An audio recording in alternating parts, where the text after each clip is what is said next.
Bismillahirrahmanirrahim. Assalamualaikum warahmatullahi wabarakatuh dan salam sejahtera. Apa khabar semua? Saya harap saudara dan saudari sihat walafiat. Saudara dan saudari sekalian, Malaysia mula merekodkan kes harian 4 digit bagi COVID-19 pada 24 Oktober 2020, iaitu sejumlah 1,228 kes. Bermula penghujung November 2020, fenomena kes harian 4 digit bagi COVID-19 direkodkan setiap hari sehinggalah rekod tertinggi yang telah dilaporkan pada 7 Januari 2021 iaitu sebanyak 3,027 kes.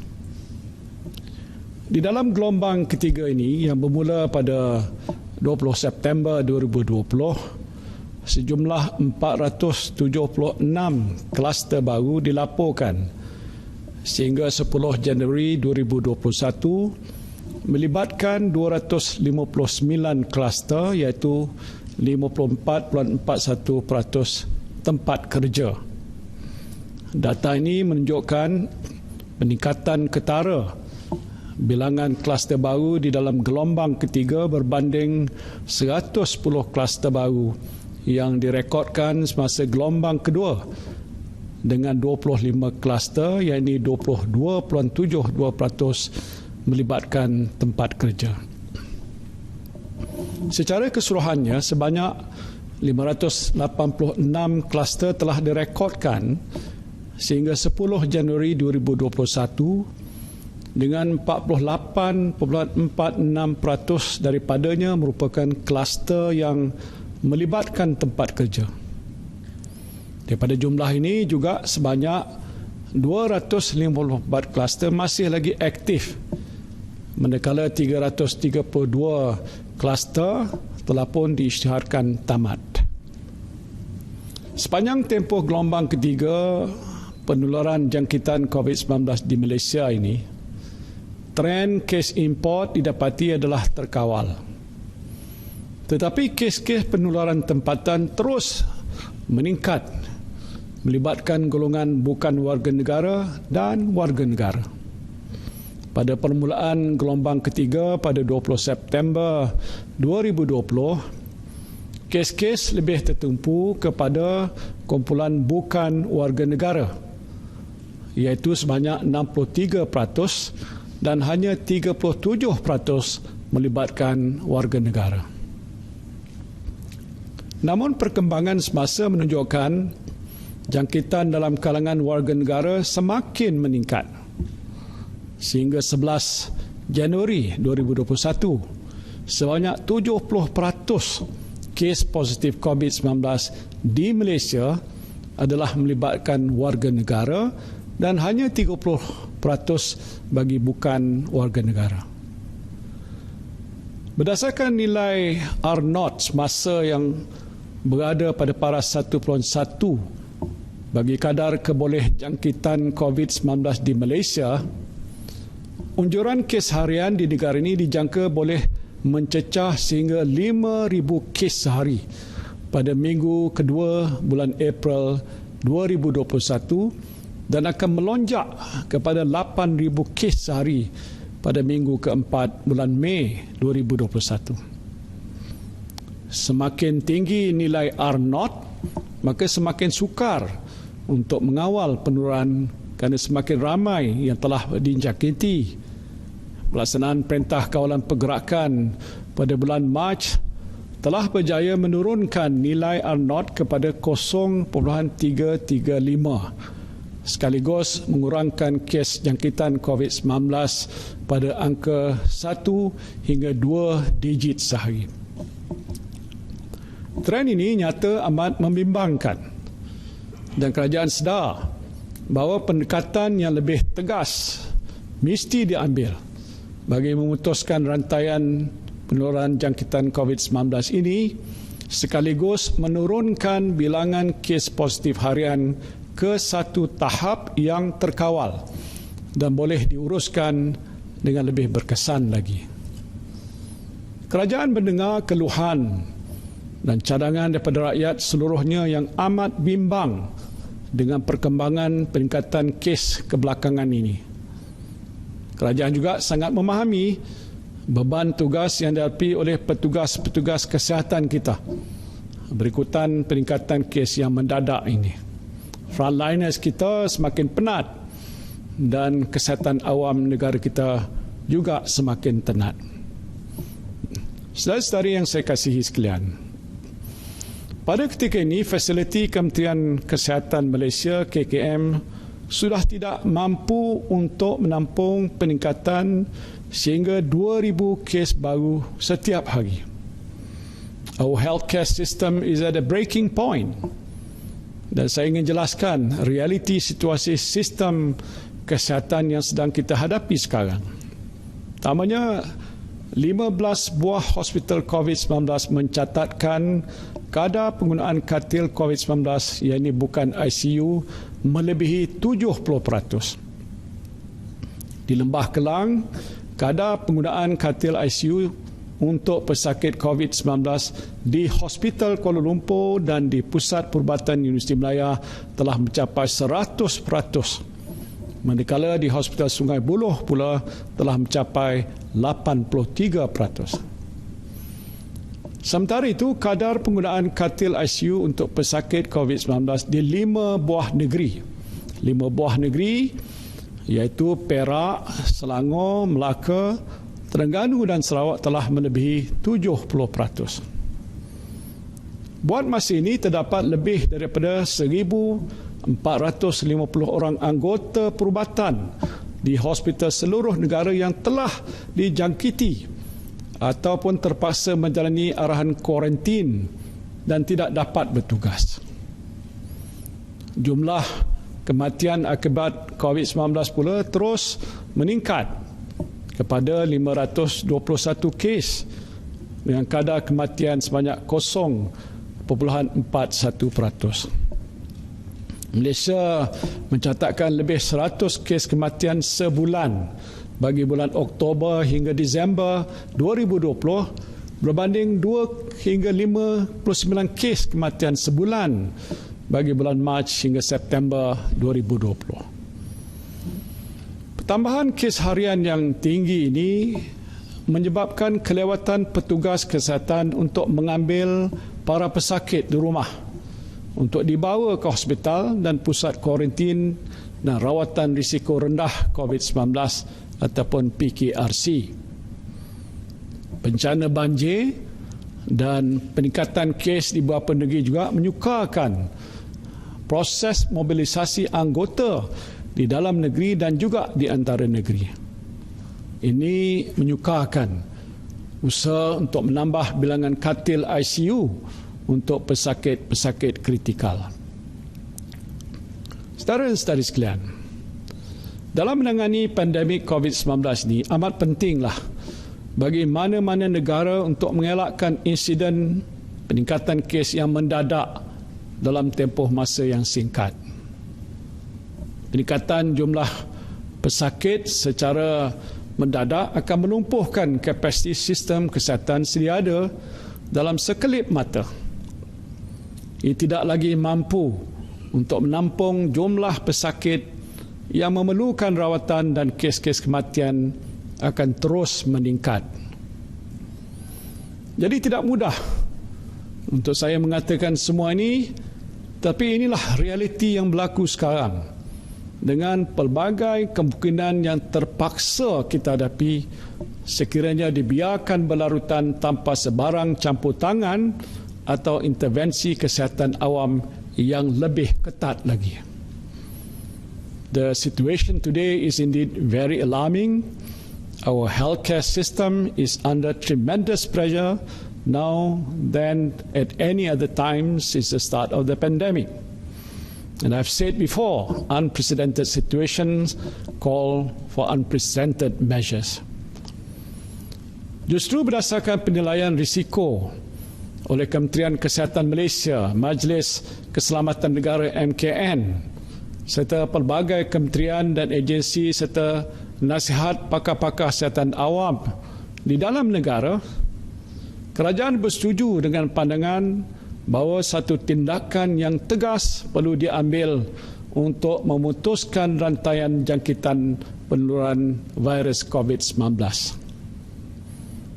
Dan untuk itu, kerajaan telah memutuskan untuk melaksanakan Perintah Kawalan Pergerakan PKP atau MCO untuk tempoh 14 hari bermula jam 12.01 tengah malam Rabu 13 Januari 2021 hinggalah 26 Januari 2021.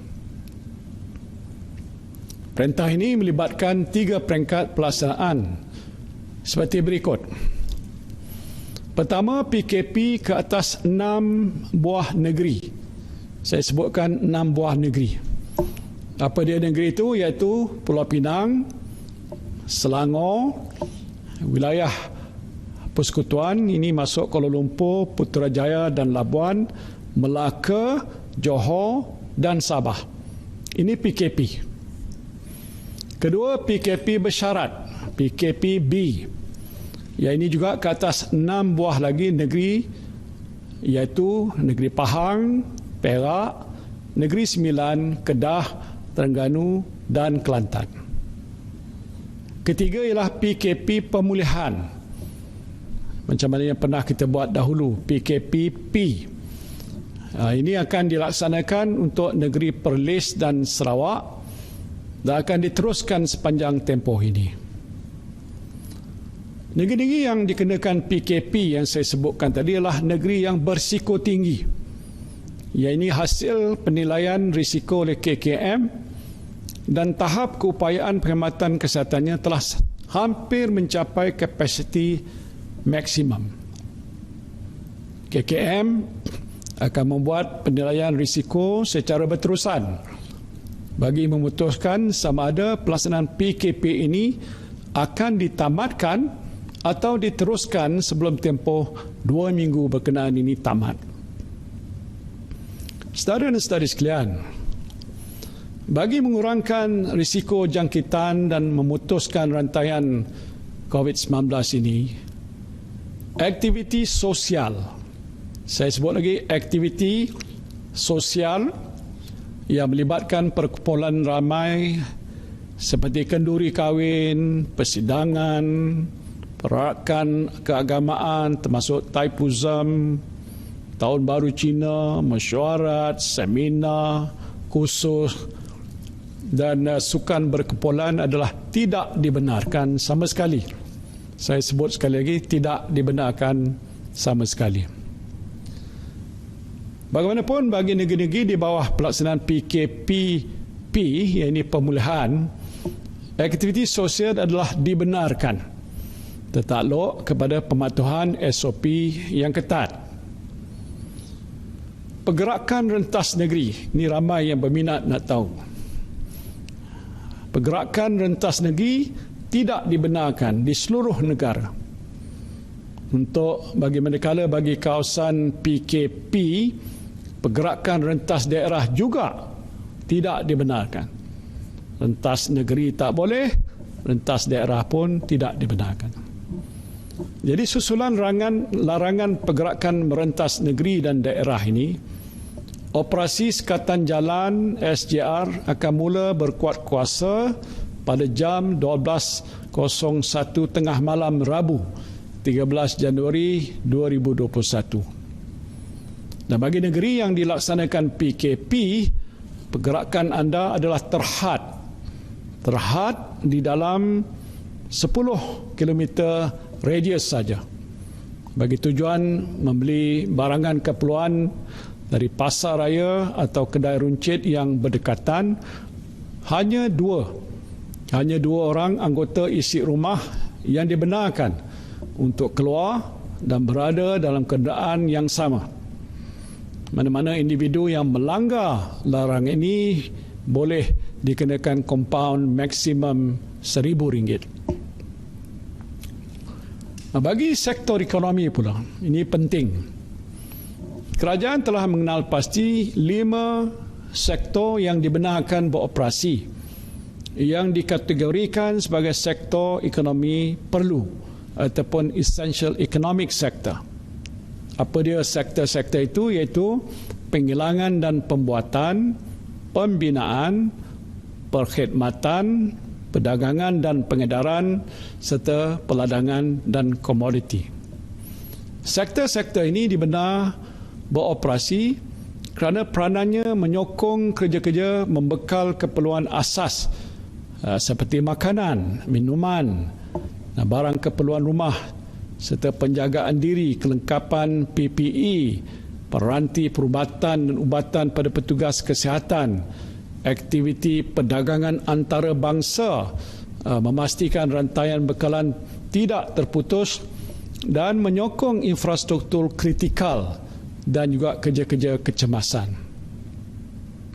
Bagaimanapun, hanya 30% pekerja dalam kumpulan pengurusan yang dibenarkan berada di pejabat, manakala bagi pekerja dalam kumpulan sokongan, jumlah pekerja yang diperlukan pada satu-satu masa akan ditentukan oleh majikan masing-masing. Ingin saya ingatkan, jumlah pekerja yang ditentukan mestilah mengambil kira pematuhan ketat SOP yang ditetapkan. Jangan sampai tiada penjarakan fizikal langsung sewaktu berada di tempat kerja.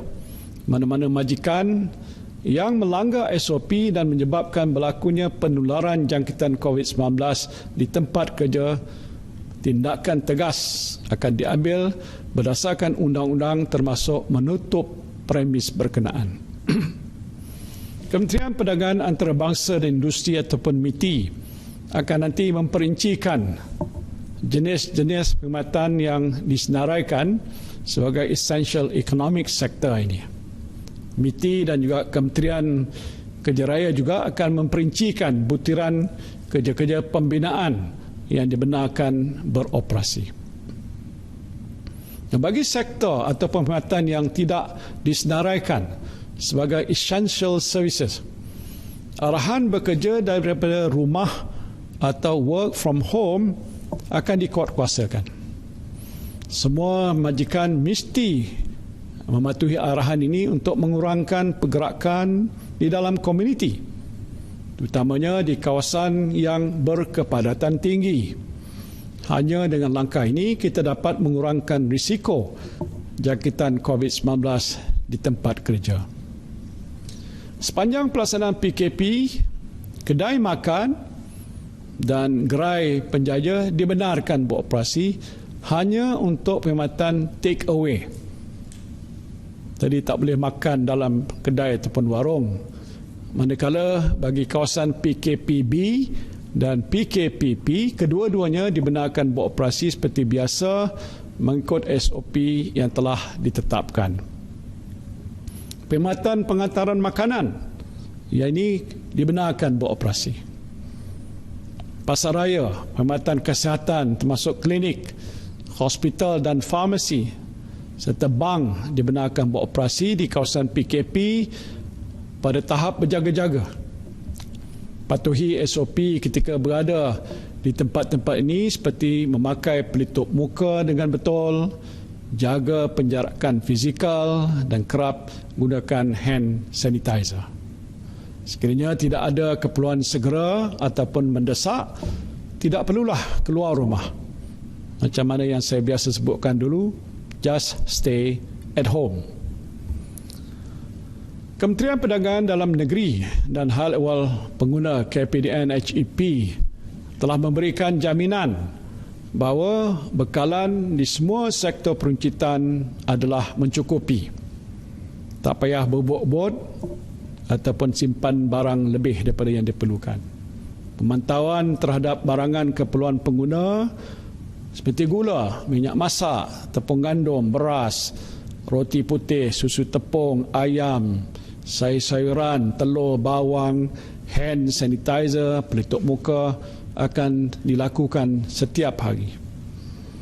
Saudara dan saudari sekalian, walaupun terdapat sekatan pergerakan yang ketat, khususnya di negeri-negeri dikenakan PKP, Pengecualian diberikan pada pelajar dan calon peperiksaan utama, termasuk peperiksaan SPM untuk sesi 2020 dan 2021.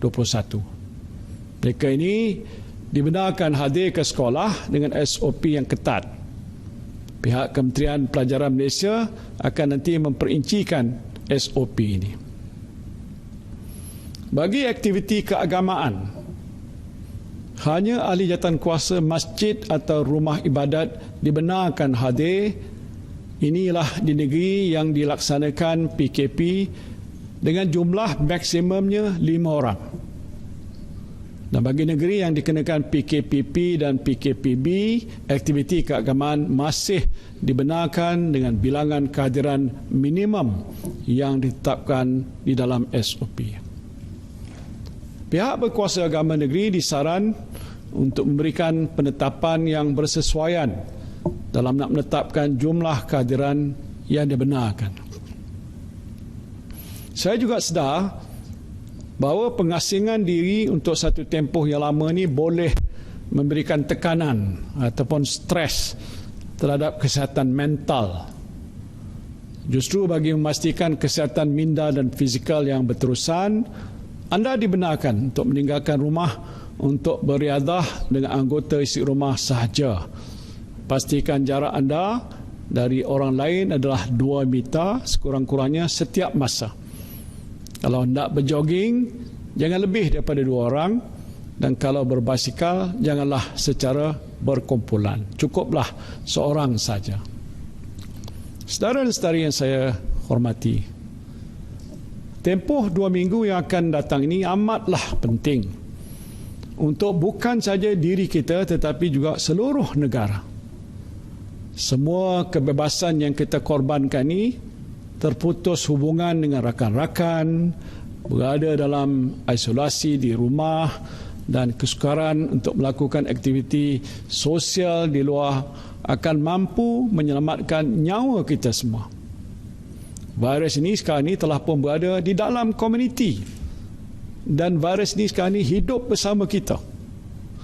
Jadi janganlah kita merasa terlalu selesa dan akhirnya mengabaikan langkah-langkah pencegahan yang begitu mudah untuk kita amalkan, seperti kerap mencuci tangan dengan sabun, memakai pelitup muka dengan betul, jaga jarak fizikal dan elakkan dari bersentuhan. Saya ingin mengajak pemimpin-pemimpin masyarakat ataupun community leaders untuk menjaga dan melindungi komuniti masing-masing daripada menjadi tempat penurunan jangkitan COVID-19. Anda semua adalah frontliners di dalam komuniti anda dalam perjuangan kita melawan virus ini. Jalinkan kerjasama dengan pejabat kesihatan daerah, klinik-klinik kesihatan komuniti dan juga majlis daerah untuk mendidik warga komuniti anda supaya mereka juga tahu bagaimana cara terbaik untuk mencegah jangkitan COVID-19 ini. Sebagai bukti komitmen kerajaan untuk memperkasakan komuniti, satu jawatankuasa peringkat tinggi yang dipengerusikan oleh Ketua Setiausaha Negara bersama dengan Menteri Tugas-Tugas Khas telah pun dibentuk untuk memastikan pelaksanaan langkah pemerkasaan komuniti dengan lebih berkesan. Anggaplah bahawa virus tersebut berada di dalam diri kita agar kita sentiasa berwaspada dan tidak leka dalam mematuhi SOP yang ditetapkan. Kita bergelak ketawa di luar bersama rakan dan keluarga, tetapi kita sering lupa segala SOP dan petugas-petugas kesihatan kita yang bertungkus lumus mengorbankan masa bersama keluarga dan mengeluh bersendirian untuk mengawal penularan jangkitan COVID-19 ini. Saudara dan saudari sekalian, saya juga ingin mengambil kesempatan untuk mengumumkan bahawa kajian klinikal fasa 3 vaksin COVID-19 akan bermula pada 21 Januari 2021 di 9 buah hospital Kementerian Kesihatan Malaysia di bawah kelolaan Pusat Kajian Klinikal Clinical Research Center CRC masing-masing.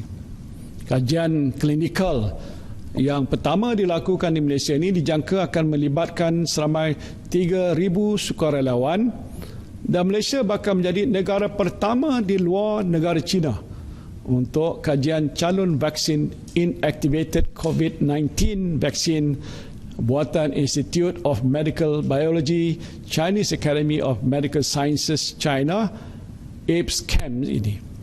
Kesemua keperluan regulatory termasuk kelulusan etika daripada Medical Review and Ethics Committee MREC, dan akhir sekali Clinical Trial Import License CTIL daripada NPRA telah diperolehi pada 8 Januari 2021. Selain itu, bahagian regulatory farmasi negara NPRA, Kementerian Kesihatan Malaysia, juga telah meluluskan pendaftaran vaksin COVID-19 yang dihasilkan syarikat farmaseutical Pfizer.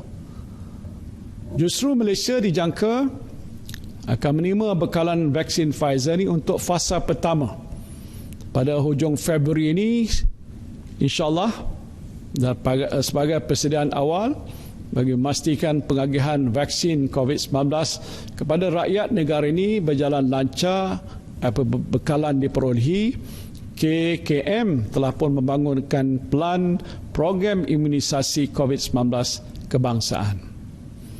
Dan bagi mencapai imuniti kelompok, sebanyak 60 hingga 70% ataupun 20 sehingga 23 juta penduduk Malaysia perlu diberikan vaksin COVID-19 ini. Buat masa ini, kerajaan telah pun menandatangani perjanjian awal dengan fasiliti COVAX, syarikat Pfizer dan AstraZeneca bagi perolehan vaksin COVID-19 untuk mendapatkan jaminan bekalan vaksin sebanyak 40% liputan populasi. Kerajaan juga sedang dalam proses rundingan akhir dengan Sinovac, CanSino dan Gamaleya bagi mendapatkan jaminan bekalan vaksin bertambah melebihi 80% jumlah populasi negara atau 26.5 juta.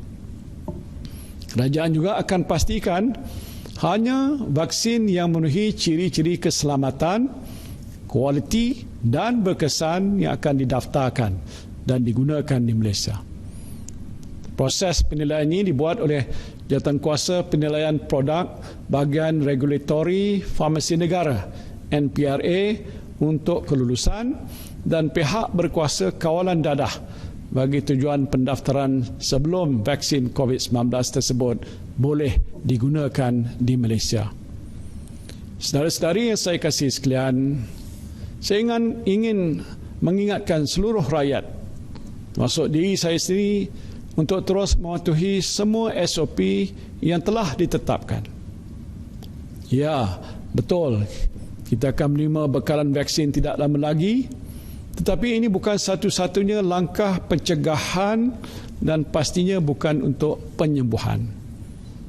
Pencegahan yang paling utama adalah dengan diri kita sendiri, melakukan amalan mencuci tangan, menggunakan sabun dengan kerap, gunakan hand sanitizer sekiranya tiada punca air yang berdekatan, pakai pelitup muka ketika berada di tempat awam, jaga jarak fizikal dan elakkan daripada bersentuhan.